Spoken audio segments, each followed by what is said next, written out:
자, 여러분 안녕하세요. 만나서 반갑습니다. 10월 23일 목요일 장 마감 체크 시작하도록 하겠습니다. 자, 오늘의 코스피, 코스닥. 코스피는 장중 3,900선을 터치 후 하락 마감하였고요. 어떻게 보면은 7거래일 만에 하락했다라고 볼 수 있겠죠. 물론 아직 5일선은 지켜주고 있는 상태이고, 특히나 코스피는 이제 개인만 매수를 했다라고 볼 수가 있겠습니다. 오전에도 그랬고 오후에도 그랬고 이 상태로 유지가 됐었고요. 중간에 한 점심시간 정도를 기준으로 해서 개인과 기관의 이제 매수 매도가 반대 포지션으로 갔다가 다시 원래대로 돌아오는 모습을 보여주었습니다. 삼성전자랑 하이닉스는 같이 또 하락을 하였고, 이제 테슬라 실적 부진으로 인해서 2차전지 관련주들도 조금 하락하는 모습을 보여주었습니다. 자, 코스피 코스닥 거래대금 보시면 코스피는 금일 1,015조 9천억 원 정도, 어제랑 좀 비슷하게 나왔고요. 코스닥은 어제보다 적은 7조 7천억 원 정도 나왔습니다. 자, 일단은 대부분의 종목들이 좀 하락을 했는데 그나마 버텼던 게 유통, 보험, 오락문화, 부동산 쪽이었고요. 코스닥은 유통, 오락문화, 금속, 건설 쪽, 오늘 건설기계들이 또 오랜만에 상승하는 모습 보여주었죠. 자, 일단은 전체 테마 중에서는 오랜만에 또 양자 관련주들 올라왔고요. 그 다음에 전선, 조선기자재, 그 다음에 2차전지, 전고체 배터리 관련 종목들 또 상승하였고요. 당일 거래대금 상위로는 삼성전자랑 하이닉스가 하락 마감을 하긴 했습니다만 1조 7천억 원, 1조 5천억 원 가까이 터졌고, 그 다음에 레버리지가 1조 1천억 원 정도, 한화오션이 네 번째 8천억 가까이 나왔고요. 네이버 같은 경우는 이제 5천억, 두산 에너빌리티도 하락 마감하였습니다만 4천억 정도 또 터졌습니다. 어제 강했던 현대로템 같은 경우도 오늘 또 추가 상승 나오면서 4천억 가까이 또 터져주었고요. 양자 테마인 엑스게이트 같은 경우가 3,600억 정도 보여주었습니다.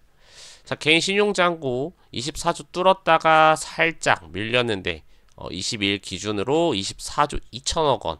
어떻게 보면은 지금 3일 만에 2천억 정도 증가했다라고 볼 수가 있겠죠. 물론 이제 코스피 위주로 늘었다라고 보시면 될 것 같고, 나스닥 선물은 현재 기준으로 플러스 0.2 정도, 아직 이 박스권을 돌파를 하진 않았습니다.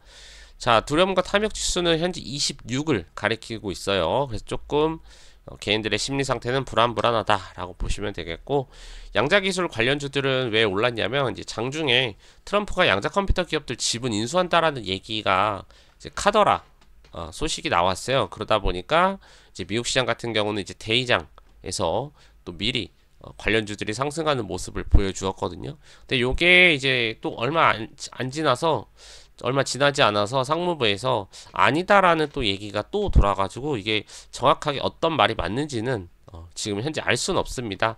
이따가 저녁 때 미국 시장 열리면 확인해 봐야 될 것 같아요.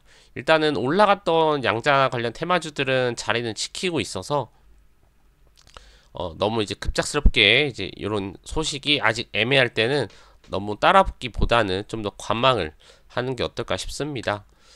자, 그 다음 전력 인프라 구리 쪽이었는데, 전력기기 우리 3대장 있죠? 효성중공업, 현대일렉트릭, LS일렉트릭. 호실적 전망과 함께 목표가 상향도 나왔고요.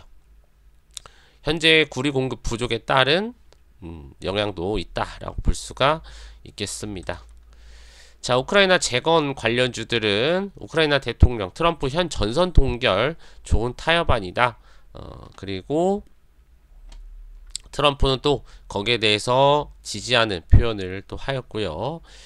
건설기계, 현대 인프라코어 요 종목들 우리 또 상승 추세 아직까지 잘 유지하고 있는 종목 중에 하나고요. 그 뒤로 퍼스텍, 대창단조, 진성, TC도 있습니다. 자, 현재 증시 주요 이슈 중에서 이제 계속 지켜봐야 될 것 같은데, 지금 원달러 환율이 1,440원을 돌파했습니다. 아까 1,441원까지 찍었다가 살짝 내려오긴 했습니다만 계속 원화는 좀 높고 있다라는 거. 지금 물론 이제 달러 자체가 위완화 그 다음에 엔화 약세에 따라서 좀 강세로 좀 유지를 하고 있습니다. 아무래도 엔화도 좀 영향을 굉장히 많이 받잖아요. 우리가 달러 인덱스를 살펴보는데 유독 강한 모습을 또 현재까지는 보여주고 있고요. 그에 반해 우리나라 원화도 계속 가치가 하락하고 있다 라고 보시면 좋을 것 같습니다. 좋은 징조는 아니죠. 일단 지금 뭐 한미 통화 스와프 얘기가 나오고 있는데 아직 뭐 크게 결정된 건 없어서 제가 봤을 때는 뭐 1400원 뉴 노멀 시대다 라고 계속 언급은 시장에서 되고는 있거든요. 이러다가 이제 또 더 이상 1450원 아래로 안 떨어지고 하다 보면은 또 1500원, 1600원까지도 가능성은 언제든지 열려 있다. 그래서 지금은 사람들이 금으로 갖고 있든 달러로 갖고 있든 뭔가 이제 해지성, 그러니까 현금으로 안 들고 있으려고 한단 말이죠. 사실상 현금을 엄청 많이 들고 있는 거는 워렌 버핏, 그죠? 한 2, 3년 전부터 계속 갖고 있는 종목들 정리하면서 뭐 역대급 현금 보유다 라고 했었는데, 물론 거긴 이제 달러기 때문에 또 상황이 좀 다르죠. 그래서 좀 각각 대응을 좀 해야 되지 않을까 싶습니다. 자, 그 다음에 이제 오늘 기준금리 관련하여 또 뉴스가 나왔습니다. 일단은 2.5%로 동결을 하였어요. 우리 5월 달에 동결을 한 뒤로 5월 달부터 계속 쭉 가고 있는 상황이거든요. 그래서 아마 내년까지는 이대로 가지 않을까 싶고요. 아무래도 지금 상태에서는 사실 금리를 올리기도 내리기도 쉽지 않을 겁니다. 왜냐하면 원화는 높고 있는 상황이기 때문에 변수들도 굉장히 많고요. 자, 그 다음 삼성 바이오로직스는 결국 이제 인적 분할을 진행을 해요. 그래서 한 달 뒤에 거래 정지가 될 거고요. 물론 MSCI 지수에 삼성 바이오로직스는 남아 있을 겁니다. 다만 에피스 홀딩스는 이제 제외가 된다라고 보시면 되겠습니다. 자, 현재 금값이 살짝 약세를 보이고는 있습니다만 뭐 그리 걱정할 정도는 아니다라고 보여집니다. 이게 뭐 사상 최고 신고가에서 살짝 내려온 거지 막 이제 이전에 있었던 뭐 고점 대비해서 뭐 근처에서 내려온 건 아니거든요. 그래서 뭐 크게 걱정은 안 해도 될 것 같고요. 뭐 엔화 약세에 따른 달러 강세도 뭐 금의 하락을 조금 부추겼다도 어느 정도는 틀린 말은 아니다라고 볼 수가 있습니다. 자, 오랜만에 행동주의 펀드 좀 기사가 나왔습니다. LG화학이 지나치게 저평가되어 있다라고 하는데요. 아마 아시는 분들은 아시겠지만 예전에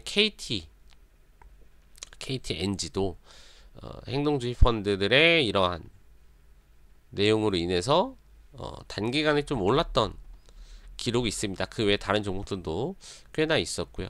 물론 지금 LG 에너지 솔루션이 LG 화학에서 떨어져 나온 뒤로 사실 계속 하락은 하긴 했어요. 그죠? 신저가로 미친 듯이 빠졌는데, 제가 봤을 때는 이거를 분할을 안 하고 LG 화학 그대로 있었으면은 지금보다는 좀 더 나은 모습이지 않았을까란 생각은 합니다. 아무튼 행동주의 펀드에서 저평가 주장을 하면서 또 주가도 단기간에 올라갔고, 여기서 더 추가적인 상승이 나올지는 아직은 모른다라는 거. 자, 그 다음에 현재 시장이 뭐 계속 코스피는 올라가고 있는데 뭐 수급 자체는 이미 대형주에 사실상 쏠려 있죠. 코스닥 주로 뭐 2차전지, 바이오 제약 쪽이 좀 상당히 많아요. 우리가 흔히 말하는 뭐 잡주들도 코스닥에 다 가 있는데, 코스닥 쪽은 사실 종목들이 크게 올라가진 않습니다. 특정 그나마 돈 좀 잘 버는 기업들은 괜찮은데 그 외의 기업들은 아무 변동이 없어요. 그냥 가만히 있는 상태이기 때문에 앞으로 점점 더 심해지지 않을까 싶습니다. 미장도 마찬가지죠. 자, 그 다음 블랙록이 한국 해상폭력과 AI에 20조 투자할 의향이 있다라고 하네요. 비나그룹 통영과 태안에 진행 중인 해상폭력 발전 20조 원을 투입을 한다라고 하는데, 이 비나그룹의 모 회사가 자산운용사인 블랙록이라고 합니다. 그래서 사실상 메인이 블랙록이다라고 볼 수가 있는 거겠죠. 자, 오픈 AI는 한국 시장에 특히나 AI 협력 관련해 가지고 얘기들이 나오고 있어요. 최근에도 이제 방문을 했었던 걸로 알고 있는데, 특히나 이제 삼전, 하이닉스, 그 다음에 과기부랑 체결한 협약 글로벌 협력 사례로 일단 손꼽힌다라고 해요. 지금 뭔가 이렇게 테스트나 요런 거, 특히나 뭐 스테이블 코인도 그렇고 디지털 화폐도 그렇고 계속 한국 시장에서 그 뒤에 이제 내용이 자꾸 붙거든요. 그래서 궁극적인 원하는 게 뭔지는 이제 조금 더 지나봐야 알겠지만 약간의 실험의 대상이 없지 않아 있다라고 좀 보여지는 부분이기는 합니다. 아무튼 뭐 미국에서 한국을 버리진 않았다. 그거는 좀 확실한 것 같아서 어떻게 보면 그나마 좀 다행인 부분이지 않나 싶습니다. 자, 현재 엔터주들이 최근에 조금 지지부진했던 것 같은데 조금 한 2, 3일 전부터 좀 반등을 살짝 하는 모습을 보여주고 있어요. 원래 연말에 이제 콘서트나 이런 것들도 많잖아요. 실적도 그렇고. 물론 지금 또 겹쳐있는 일정이 에이펙 요게 있기 때문에 뭐 거기에 따른 기대 주가 반등을 전망한다 라고 나와 있는데 일단 실적 부분이 좀 중요한 엔터주기 때문에 요거는 좀 더 천천히 보셔도 되지 않을까 싶습니다. BTS도 사실 한동안 뉴스에서 계속 떠들어댔었죠. 최근에 캐대언처럼. 근데 요즘에는 굉장히 좀 잠잠한 것 같아요. 뉴스도 그렇게 크게 없는 것 같고. 그래서 사실 원래 엔터주가 재미는 테마는 아니에요. 좀 재미없는데 그래도 작년 말이랑 올해 연초 때 유독 많이 또 올랐었던 부분이 있거든요. 그래서 엔터주에 관심 있으신 분들은 챙겨보시면 좋지 않을까 싶습니다. 자, 일단은 내일 일정인데요. 미국 소비자 물가지수 CPI가 발표가 됩니다. 원래 기존에 15일이었는데 지금 셧다운 때문에 한 22일, 23일째거든요. 그래서 이게 변경이 돼서 내일 나올 거고요. 저녁 9시 30분. 시장은 10시 반에 열리니까 1시간 전에 나온다라고 보시면 되겠고, 그 다음에 S&P 글로벌 제조업 서비스 PMI 발표, 그 다음 신규 주택 판매 미시간 소비자 심리 지수도 있습니다. 그 다음에 인텔과 포드 또 실적 발표를 앞두고 있네요. 인텔 같은 경우는 이제 미국 정부에서 또 지분을 인수를 했었고 거기에 따른 투자로 다른 빅테크 기업들한테 돈을 받으러 다니는 투자를 받는 그런 상황도 연출이 됐었는데 과연 이번 실적이 어떻게 나올지 좀 궁금한 부분이긴 하네요. 자, 이렇게 해서 오늘의 시장 정리해 봤습니다. 지금 코스피가 올라가고 있기는 하지만 아무튼 원달러 환율이 같이 따라가고 있는 상황이기 때문에 마냥 시장이 올라간다고 해서 좋은 건 아니라는 점 꼭 기억을 해 주셨으면 좋겠고요. 이렇게 되면은 그 이상으로 더 수익을 엄청 많이 내거나 아니면 그에 따른 해칭을 미리미리 대비를 또 해야 합니다. 그래서 아마 지금도 달러를 환전을 해야 되냐 말아야 되냐 고민하시는 분들이 있는 것 같습니다.